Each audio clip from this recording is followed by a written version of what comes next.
K-State led the Big 12 in all Big 12 picks, but only 5th in the preseason poll. How exactly did that happen?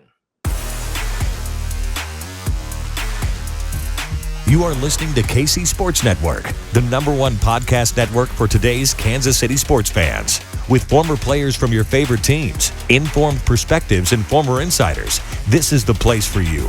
You can find us wherever you listen to podcasts, or on our YouTube channel, all over social media, or our morning newsletter, KCSN Daily, dedicated to your Kansas City Chiefs. KC Sports Network is proudly presented by Emprise Bank, your partner in possible.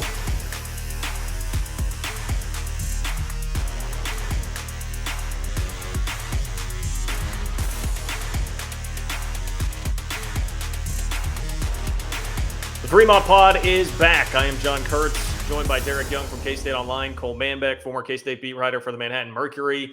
Today, we are talking more actual football, not so much the recruiting part of it, because it is preseason poll season here. Realignment season happening at the same time, and we'll give you the latest on that as well, with the disclaimer that information can become outdated very quickly with how rapidly everything has been unfolding over the last week or so. But we have both the preseason Big 12 poll and the preseason All Big 12 team out, both of which are very interesting if you are a K-State fan.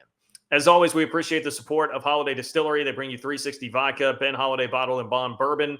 So whichever it is that you prefer, you can get your drink on, celebrate the Cats having 6 first-team All Big 12 selections, or perhaps get angry and drink about the fact that K-State was only picked 5th in the Big 12 preseason poll, despite those 6 first-team All Big 12 selections. Whichever way you want to roll, Holiday Distillery has you covered. We appreciate their support, as always, here on the pod. We could go down either one of those roads, gentlemen. I think it would be reasonable to look at that and say, what is the variance there? Why would K-State lead the league in first-team All Big 12 selections preseason with 6, when Oklahoma, by the way, only had 1, and yet be picked 5th without a first-place vote when Iowa State gets a first-place vote in 6th in the Big 12 preseason poll? I will try and cut some people slack here and say, I suppose this is the argument and kind of what we had been saying about this team. Like, they have a really good first 22. That starting 22 is pretty good, and there are some questions about depth. And naturally, if you're a team that does not recruit at the level of like a Texas or an Oklahoma, a lot of times that's how it goes. But really, 5th? We're going to go 5th and squeeze in a first-place vote for Iowa State when this is the team that has 6 first-team All Big 12 picks? I mean, well, I'm not going to explain the Iowa State first-place pick. I don't know. Listen, here's the theory on that. I think it has to be, and I forget the guy's name. I really apologize. But how many years ago was it? Was that like 2018? He gave K-State. Yeah, he gave K-State a first-place vote like out of nowhere in the preseason All Big 12 poll, and people were wondering who it was. It was the Spanish radio announcer for the Texas Longhorns, who is very easily heard, by the way, in the press box when you sit there and watch a game at Texas, which is very entertaining. It's got to be that, right? Like, it's so, I mean, Iowa State had a wildly disappointing season last year, and then they lost everybody. Like, how does that happen? They've got a pretty Homer media fan base, John. It's that guy or the Cyclone Fanatic pod? Yeah, your pals at Cyclone Fanatics that talk about you on their pod. I mean, it might have been them. Yeah, they do. Yeah, I guess like I said, can't explain that. That makes no really earthly sense to me. But I would say if we're going to pick apart why they're maybe a little top heavy, right? Cooper Beebe is an All-American. Deuce Vaughn's an All-American. Malik Knowles is as a returner, not as a wide receiver. So that's probably something to think about. Daniel Green, really good linebacker. Probably some question marks around him in that room. And then Julius Brents, I really like the secondary, or at least corners. I like the corners. And got depth at corner. Jordan Wright's as good as everyone thinks he is. But then you have to question the safety position because you're breaking in 3 new starters, essentially. TJ Smith's played a lot of college football. Hasn't always been the greatest. Maybe folks think that Adrian Martinez provides quite a bit of a question mark, and quarterback's the most important position on the football field just because of his turnover-prone nature, and he's coming off a shoulder injury and a jaw injury. So I think you can pick apart Kansas State a little bit if you really wanted to, and show why their ceiling is still, or their floor could still be 6 or 7 wins. I think it'll be more than that, but I think you can pick it apart enough to to determine that the floor might be there. But at the end of the day, I think their ceiling is also, contending for a Big 12 championship. And I guess another argument I would have is, when's the last time that the gap between first and sixth or seventh has been this thin? Yeah, well, I'd have to really think about that. Haven't there been some other years? But point taken on like the Oklahoma has always had a big gap after the number one. I think that's the thing, DY. It's probably more open than it's been in a long time because Lincoln Riley's gone now. You did have Bob Stoops before. I mean, Oklahoma has been that they power have Brent program. Venables. I mean, they have Brent Venables. He's a hero. He is Newt Rockne reincarnate. He has taken that. He literally took Newt Rockne's soul out of Matt Campbell's body, and now it's in him. So he is the greatest living college football coach. Well, I'm sure glad that I've never been a supporter of Brent Venables because I think that's going to flop big time, and definitely did not want him in Manhattan at any point. Just delete everything I've ever said around that or tweeted. I think Oklahoma is actually going to be more middle of the pack. They came in second. You look at their team, the only all Big 12 person they have on the team is a punter. I don't even think we've seen Oklahoma punt that much over the last few years with Lincoln Riley as the coach. So I don't even know actually good that punter is. That's what happens when you hire a defensive coordinator. The only guy you can put on the all Big 12 team's a punter. But you know what? This is what we needed, guys. We needed that chip back on the shoulder. We were starting to get too much praise here at Kansas State. We come out with all these national media guys starting to fall in love with the Wildcats over the last month or so. Then you get the most all Big 12 guys on the first team. Yeah, I was starting to get concerned. Our egos were getting too big, and now they put us right back at fifth place. So I would have preferred seventh or so, really anger up the fan base and put some gasoline on the fire. But no, I thought K-State, I texted you guys this morning, where'd you think Kansas State would fall? And I picked fourth, and I think you guys were all kind of middle of the pack as well. And I thought when you brought it up, John, at the beginning, why we think there's this variance between Kansas State having the most guys on the first team versus where they fell in the all-conference standings, I think you guys are exactly right. I think it's probably Kansas State has more high-end talent, but they don't have the depth necessarily at certain positions as some of these bigger schools in the Big 12. So I think that's probably it. That's really all I could point to. I had wondered where Oklahoma would fall because of only having the punter on the all Big 12 first team, but it just seems like maybe some lazy voting to put them second in my mind, because I don't see them as being a second place team in this league. That, or I guess my argument too, at least if I was going to maybe argue on Oklahoma's behalf, is that they had so much turnover that the media is not necessarily aware of. Some guys that are probably all Big 12 caliber, or at least be there at the end of the season. And defensive Kansas State too. They had 3 guys on offense, 3 guys on defense. Felix Anudike-Uzomah, which is the preseason Big 12 Defensive Player of the Year, along with Daniel Green and Julius Brents. If you ask the coaches, they think Eli Huggins probably should belong on there. They think he's the best nose guard in the entire conference. Well, if it is Adrian Martinez related, DY, I was going to make this point because you brought that up. Like, hey, maybe, speaking of lazy voting, if it's like, oh, I've seen Adrian Martinez at Nebraska. Nebraska sucked. How is that going to work out? You guys looked and seen who the first team All Big 12 quarterback is? Well, he was first team at the end of last year by default. Spencer Sanders. He got all first team at the end of the year. How is he still here? Listen, I am somebody that used to love Spencer Sanders, but I'm looking at this right now. He's a redshirt senior, and the guy still has never been able to cut down on just being like a roller coaster. Like you have no idea what's happening with that. There's no level of consistency with that. If we're talking about a league where Spencer Sanders is the first team All Big 12 quarterback, that is a league where Adrian Martinez can have success. Yeah, I would say he just keeps being the default pick. Max Duggan's not even going to Big 12 media days. He's kind of had a fall from grace a little bit. So there's Adrian Martinez. Jalen Daniels at KU, still pretty raw. Hunter Deckers has never started a game. JT Daniels, are we sure that he's completely himself, or is he a shell of himself? Dylan Gabriel, he's had quite a bit of injuries in his past.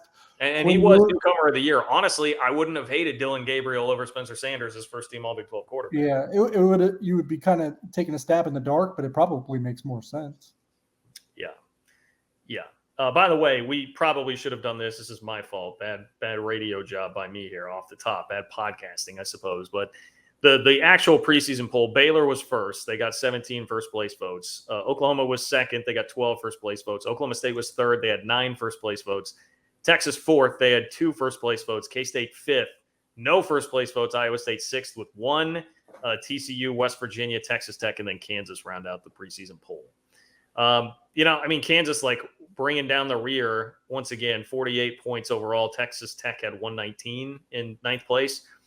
I will be honest, I am marginally surprised that Kansas, if not was in 9th place, at least wouldn't have been closer to Texas Tech, because it feels like there's been so much of an overcorrection on actually having like a competent football coach here, and that it's turned, speaking of stealing Newt Rockney's soul, I think a part of it must have gone into Lance Leipold's body if you judge by how the national media treats him, which is fine. I mean, look, the guy did a good job last year, but I feel like there is too much of an overcorrection for Kansas from a lot of people. It just feels to me like that's like a put your money where your mouth is thing. And there's so much talk about that and people thinking Kansas is going to take a step and they can win 4 games next year, whatever it is, but nobody apparently had the stones to do anything about it in the Big 12 preseason bowl. Yeah, that's true. Everyone keeps putting Lance Leipold like in the top 3 or top 4 Big 12 coaches.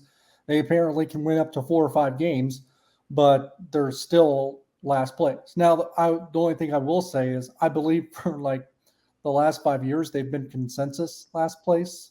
Obviously, by the number of votes or points they're tallied, not everyone put them in last. So I guess, small incremental progress for the Jayhawks. Not everyone that voted put them in the last spot. But for me, I think it's almost consensus. And maybe I'm taking too big of a leap here that the bottom 4 is TCU, Texas Tech, not in this order, but the bottom 4, there is kind of a gap between 6 and 7. So the bottom 4 to me is Texas Tech, West Virginia, TCU, and Kansas. I would agree with that. I mean, I think the only wild card to that is JT Daniels, like whether or not, if he really is what he was hyped up to be as a recruit, with which West Virginia fans, I mean, I've gone through a hell of a dance with them over the last couple of months. I mean, they were like down in the dumps. Who was it Akeem Mesidor? That was the stud defensive player that they lost to the portal. When that happened, it was like they were freaking out. Neil Brown had lost a bunch of guys to the portal this year. And I thought, all right, well, West Virginia fans are super negative right now. I mean, they're really down and out. Then, yeah, they did land JT Daniels, but then all of a sudden I'm getting attacked here for saying that they're not like a top 3 team in the league just because they added JT Daniels. And I get it. There have been some other additions too that they got out of the portal, but I don't know. West Virginia fans seem really, really high on the JT Daniels thing. And it does elevate their ceiling, I'm sure, but I agree. That's the bottom 4 to me, because the other, like Sonny Dykes to me was just a really uninspiring hire. Maybe that's not fair to Sonny Dykes, but that is not giving me, the combo of he and Max Duggan, coach quarterback combo there for TCU, or Chandler Morris, whoever it's going to be. Yeah. It does not give me a lot of confidence in the Horned Frogs being a top half team. At least not Sonny Dykes in year 1. I'll let Cole get a moment here, but for West Virginia, to me, the JT Daniels hype, it does elevate the ceiling, but I just got to see it to believe it. Like, the guy's been non-existent, it seems like, for years. I would agree with everything you guys said, and I think I was surprised by a couple things. I thought Kansas actually might get that bump ahead of Texas Tech with what Tech lost and all the Lance Leipold love that we've seen. I also thought Texas might be a little bit higher just because of the Quinn Ewers addition and, some of the hype we're hearing around Texas. Now, we hear every year. And Oklahoma State got that nod at 3, and I think a lot of that's just due to the consistency of the program and Mike Gundy over the years. But they lost a lot of dudes as well, especially on the defensive side of the football. And the coordinator. And the defensive coordinator. So there's some questions there. I'm curious what you guys think of Baylor being 1. I guess I love Dave Aranda, but they lost a lot of dudes on the defensive side of the football as well. And, obviously Bohannon moved on to South Florida, but Chafin beat him out. We saw in Manhattan how good Chafin could be when he came into the game. So there was So, I mean, there's definitely some talent there. Love Aranda as a coach, but I don't know. To our point earlier, the Big 12 is more wide open than ever. I think Baylor, with what they lost, still being the pick to be top dog in the conference, I think that speaks to just how wide open this truly is. I kind of like Baylor still. I think if not Eli Huggins, I think they have the best defensive tackle in the league as well, and that kind of helps your defense out if you're really built from the inside out at that point. And Aranda's one of the best defensive minds nationally, really. So it's almost a little bit by default. I get it. And Chapin was better than Bohannon, but I don't think markedly better. So their ceiling is, I don't think, really that high. I mean, I made the Sugar Bowl last year. I get it. I think it was the Sugar Bowl, but it just they seem, I don't know. It's a boring program almost. They've become a kind of a boring program because Dave Arena is so soft spoken. They don't really go fast. I mean, their player representatives at media day is going to be 2 linebackers and a tight end. It's hard to get excited about them. But I'm fine with them being number 1. I mean, kind of default pole position there to go ahead and get the nod. I'm okay with it because it's so wide open. I'm not high on Oklahoma. Cole's right. Oklahoma State has questions. I can't trust Texas. I don't care how talented they are. It's almost like by default, Baylor just sort of falls into that slot. Yeah, Mike Gundy always proves me wrong every year because every year I want to say, man, they lost this, they lost that. I'm not feeling it, blah, blah, blah. And they always prove me wrong. And that's why I think I underrate Mike Gundy all the time. But if I was not afraid of getting that wrong again, I would probably be much further down on Oklahoma State than everybody else seems to be. Ultimately, if we were ranking this, like I think I would put K-State at number 4. Where would you guys have K-State? I think 4. Yeah, sounds right. I'd have them at 3. So you're moving them ahead of Texas and Oklahoma State? Well, I would probably have Texas. I actually think Texas has, I know a lot of people are going to hate this. I actually think maybe this year they won't be overrated and they'll be solid. I would probably have Oklahoma bumped down below Texas. So I would move Oklahoma more to the middle of the pack. I'd move Oklahoma State probably also behind K-State, and I'd bump K-State up to 3rd. I'd be fine with Baylor at 1, and I actually maybe put Texas at 2, honestly, guys. They have number 2 type talent. Of course, they have that every year, but I think maybe they put it together a little bit more this year. I kind of like their Big 12 schedule, too, when I was looking at it. But I do also would say Baylor 1, Texas 2, Oklahoma 3, Cats 4, Oklahoma State 5. I think I could roll with that. I might quibble with your order there a little bit, D. White. Where did you have Texas? 2 and Oklahoma 3. I think I'd go Baylor, Oklahoma, Texas, K-State, if I were going to put it together. But, pretty similar there, pretty similar thoughts. Now, all this, of course, is in a Big 12 conference that currently exists right now. I mean, things are a little bit up in the air. Let's take a break. We'll come back and get into conference realignment where things sit with the Big 12, as that unfortunately provides an uncertain backdrop to all this great recruiting and all Big 12 noise that K-State is making. All right, we're back here on the 3-Mile Pod to talk some conference realignment. This stuff changes very quickly, so apologies depending on when you're listening to it. This could be a little bit outdated. The last information basically that we have, there have been numerous reports that the Big 12 is talking to the 4 corner schools from the Pac-12, which would be Colorado, Utah, Arizona, and Arizona State. And then perhaps Oregon and Washington as well, as it sounds like the Big 10 has said no thanks for now. And they're kind of stuck in limbo. But the Pac-12's move has been to formulate a loose partnership. Their words, not mine. Loose partnership with the ACC. The idea being the ACC needs extra TV money. They would use the ACC network to take over distribution of some of those Pac-12 games, which takes care of the Pac-12's problem of having an awful network. And then theoretically, they could both make more money. ESPN would be behind the scenes pulling the strings on all of this. And there is growing sentiment out there that could be something that legitimizes the Pac-12 for a while here, helps them stay put. And even those who would speculate, hey, ESPN tried to blow up the Big 12 once. Why would they not try to go cherry pick teams from the Big 12 to have them go to the Pac-12 in this sort of agreement? And then they're already starting to basically form a best of the rest sort of 3rd-tier conference there. So that would be your fear, I think, if you're a K-State fan here.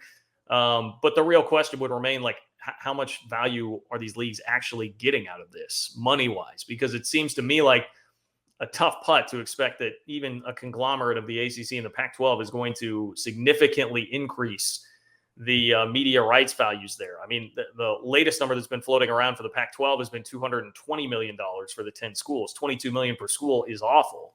That's a really low number. So that's kind of where things sit right now. I mean, we could sprinkle in, like Joel Klatt did do a radio interview, former Colorado quarterback, now with Fox Sports, where he said he thinks CU winds up in the Big 12.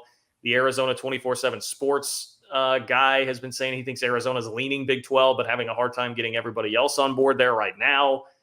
We've seen a lot of good reports about Brett Yormark jumping in and being really aggressive at this point, but I think that's probably the fairest summation I can give you of the situation right now. And it just sort of depends on if you're looking at Big 12 sources or Pac-12 sources as to, like who has the upper hand in this kind of like Cold War going on between the Big 12 and the Pac-12 for survival right now.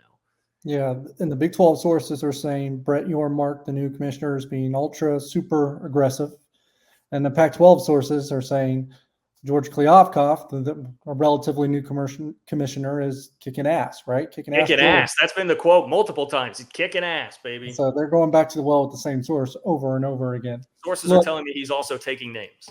Okay, there you go. Here's the thing with that loose partnership. Of course, it would probably stabilize the Pac-12 temporarily. So I think that there is some value for them in it.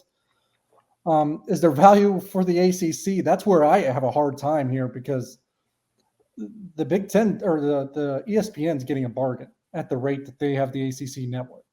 They don't want to spend more. If they don't have to spend more money, I don't know why they would bid against themselves and just give out more money when they don't necessarily have to. The logic there is hard for me to cross. Some of this is defying logic. And for the ACC, as soon as you change that television deal, you're making yourself vulnerable to being plucked. So does that loose partnership maintain value even for 3 weeks? Because once they, break the initial agreement from the television deal that is tied to the grant of rights, that has to be renegotiated. And their power brokers, whether it be North Carolina, Virginia, Clemson, Florida State, Miami, they're going to use that as an opportunity to shrink that deal. The life of it right now goes to 2036, because then they can get out of it sooner and jump into the conference of their choosing. The Big Ten and the SEC are both going to find those properties pretty appealing. So it's hard for me to see the merits in all three of those doing it and having value to want to execute it. That's a lot of moving parts, and I don't know how everyone gets what they want out of it. Yeah, I think it's the minority of the ACC schools that probably would like that, right, DY, to get that contract shortened. But I don't know what the voting metrics look like in terms of how many votes they'd need to do something like that. But I would guess the majority of the ACC schools would vote against that, because they know what the smaller minority would do if that happened. And they would look to bolt the conference at an earlier date if they were able to execute on that. John, you follow this stuff really closely. So is it $22 million per year to the Pac-12 under this loose partnership that's been thrown out? No, that was pre-loose partnership. The first, $300 million was the first number that came out there, which to me seemed high, because they were talking about a 40% cut, losing USC and UCLA. For reference, everybody jumped to a 50% drop for the Big 12 when Texas and Oklahoma initially left. I thought 300 mil seemed high. And then I saw, I think it was John Canzano following up with a 220 number being floated out there. Maybe it wasn't him. Someone else floated 220. And I thought, well, that sounds a lot more like what it would be. But we really don't know. And the scary part of this is like ESPN potentially pulling the strings behind the scenes, because, Bob Bowlesby basically said they already tried to kill the Big 12 once. So yes, the money stuff doesn't seem to make sense, but maybe ESPN has some diabolical plan here behind the scenes. Well, if ESPN has that plan, you've got Fox potentially on your side if you're the Big 12, right? Because we know Fox and the Pac-12, they kind of manipulated this with USC and UCLA. And so we saw the Fox Sports CEO quoted in Brett Yormark's, announcement as the new Big 12 commissioner. So there's obviously some sort of relationship there. And so the Big 12 should be, trying to get in bed with Fox here. CBS is out there too as a potential television partner that the Big 12 could negotiate with. There's streaming services out there. Look, I think the loose partnership, I told you guys this, I think it's one of the most ridiculous things I've ever heard, especially coming on the heels of the alliance less than a year later, with what occurred between the Pac-12, Big Ten, and ACC. I don't see how this loose partnership generates enough money to make it worth it. To me, it's just a Band-Aid for a couple years until hopefully Washington and Oregon hope to get that invite to the Big Ten potentially. Again, I don't think they're going to get the dollar value to go into the Big Ten. Yeah, and Washington and Oregon's trying to kind of hold the Pac-12 together, it seems, from what I've read. But to me, if I'm the Big 12, all you got to do is get a couple schools to give in right now, convince a couple of them. If it's Arizona, if it's Colorado, or if it's Utah, get a couple of them to commit, apply to come to the Big 12. It'll cripple the Pac-12. Washington and Oregon will eventually have to follow. I don't see why the four corner schools, and DY's talked about this as well, would hitch their wagon to Washington and Oregon knowing they have 1 foot out the door and eventually are going to try to bolt. if you want to stay with Washington and Oregon, the best way long term is to go to the Big 12. Washington and Oregon will have no choice but to follow them and lock in, because the Pac-12 will be non-existent at that point. Well, basically the idea here being that Oregon and Washington like think/hope that an invite eventually to the Big Ten would come, or who knows, maybe it's the SEC, but the next iteration of this. Notre Dame has kind of put the brakes on Big Ten expansion right now, it seems like, by saying no.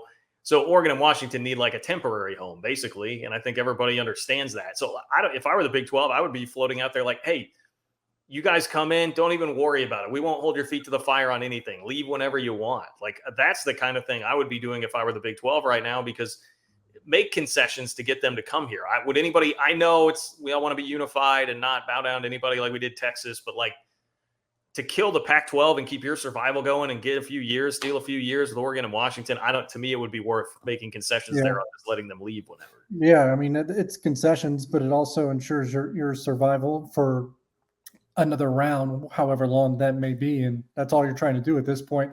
Going back to the loose partnership, here's what I don't understand. How does that kill the Big 12? Because I guess I know how it does, but it doesn't, the math wouldn't work. So it would be the loose partnership between the ACC and Pac-12, and then you're adding Big 12 schools. I mean, how many ways are you going to slice the pie and think that you're increasing the value? Like, at some point, it doesn't make sense to me.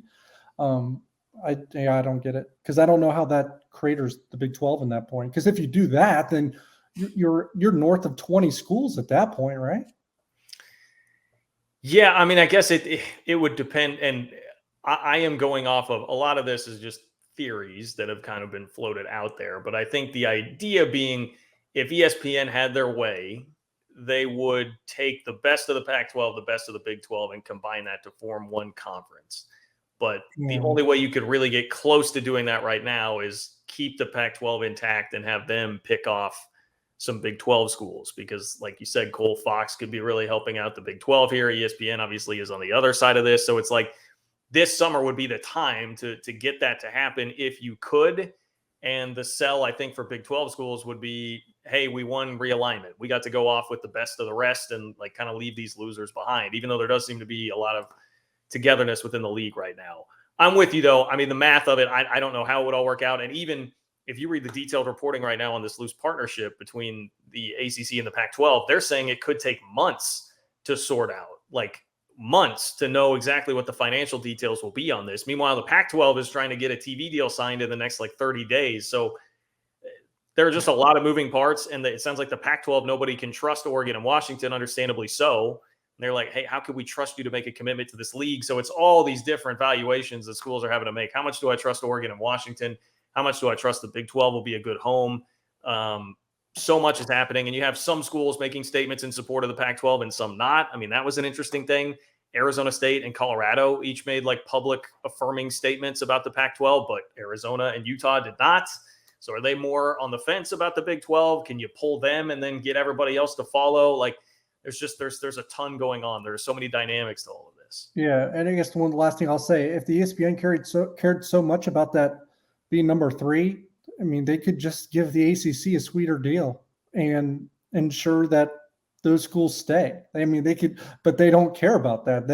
They care more about the discount rate that they're getting the ACC at. So some of the stuff just doesn't align. Yeah, and I'll just close on a couple things. By all accounts, we've seen the Big 12 looks like it's ready to act fast. They want to move quickly here, get an answer. I think that's the right approach. The sooner you can get an answer, if it's in the next 30 days, that's great, and get these additions made to the league. I don't think some of these Pac-12 schools are going to be willing to wait to see what this model looks like that they're floating out, and if the dollar money is going to prove to be worth it. So I'm the Big 12. I'm pitching this thing hard right now to close on at least a couple of these schools and cripple the Pac-12. By all accounts, a couple people I've spoken to said Brett Yormark was a little bit bored in his previous job. And so I think this is 24 hours. Yeah, well, that's the 24 hours after he was announced as the Big 12 commissioner. This happens and this all unfolds. And to me, this is his chance. He recognizes probably this is his real chance to leave his mark right out of the gate. I think he's probably excited to do something innovative, to leave his mark on this. And so I think they're going to try to close on at least 4 of these schools. And to your point, John, if they need to give Washington and Oregon what they want to get into the league and go to 18 teams, that's fine. Because, if they have one foot out the door and eventually leave the Big 12, the good thing is you're still at 16 teams, right? And the Arizona schools, Utah, Colorado, they really don't have anywhere to go. They're kind of locked in at that. They're not going to go to the Big Ten or any of those leagues or be attractive to the SEC. So you get to 18 teams, you're still strong enough, even if a couple bolt, that you've got a deep league still. So I like getting more teams. If it helps you with the immediate money in the near term, that's great as well. Because it cannot, Cole, what you're saying, it cannot be underscored how important it would be to pull off the teams from the Pac-12. Because what you're doing then is basically establishing yourself as the most stable, like second tier conference, like positioning yourself as being that third conference, because the ACC is starting to get very nervous. I mean, that's another storyline about all this right now. There are a lot of whispers that, yes, they're locked into a 14-year grant of rights with their TV contract, but you're hearing stuff. I mean, Josh Pate, who's a pretty legitimate guy on the national college football scene, he was saying people are telling him like, we'll figure it out in court. And those schools being like North Carolina, Virginia, Florida State, Clemson, Miami, that all could migrate from the ACC to the Big Ten or the SEC. So the ACC is very nervous now about being rated. So if you all of a sudden get those schools, you're right, Cole, they're not that desirable to be pulled away. You all of a sudden are starting to compile your league there. And then if the ACC gets rated, which feels inevitable at some point, then maybe you're going and grabbing Duke, Louisville, schools of Georgia Tech. That's exactly what it is. You rate the Pac-12, wait for the ACC to fall apart, because it will. The Big Ten and SEC are just waiting and chomping at the bit. Then there is still going to be some somewhat attractive options there. And then you do have a coast to coast league, but you're not the power 2, but you're power 2.5, 2.75. I don't know. Well, you got a divisional lineup. If the ACC breaks up, then you go get Louisville, right? We know the Big 12 almost added. Texas found a way to block that one too years ago. But, you get Louisville, then you got West Virginia, UCF, Cincinnati. You've kind of got that geography in the East, right? And then, you've got good travel partners that kind of close the gap. You got the West, the Midwest, and the East Coast. I mean, you've got all the time zones covered if you do that. I mean, the Big 12 would be one of the most, just behind. They would be that second tier conference behind the Big Ten and the SEC at that point. Well, here is the point that we're at in realignment season as we record this pod. The latest thing that I was reading on Twitter today was that a swimming reporter from Sports Illustrated was reporting that that 4 schools from the ACC were on the move to the SEC. Swim swam. So is that the Greg Swaim's burner? We need to get Greg.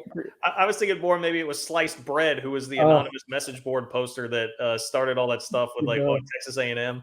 Yeah, I will say, did you see Greg Swaim's Twitter? Would have been I think Wednesday night. He said if you wake up in the paper of Tempe and Tucson paper is going to have those schools leaving and going to the Big 12, and obviously it never happened. But he literally said, in the Denver paper, Tucson paper, and Tempe paper, and then tomorrow you're going to wake up and your teams are going to be gone.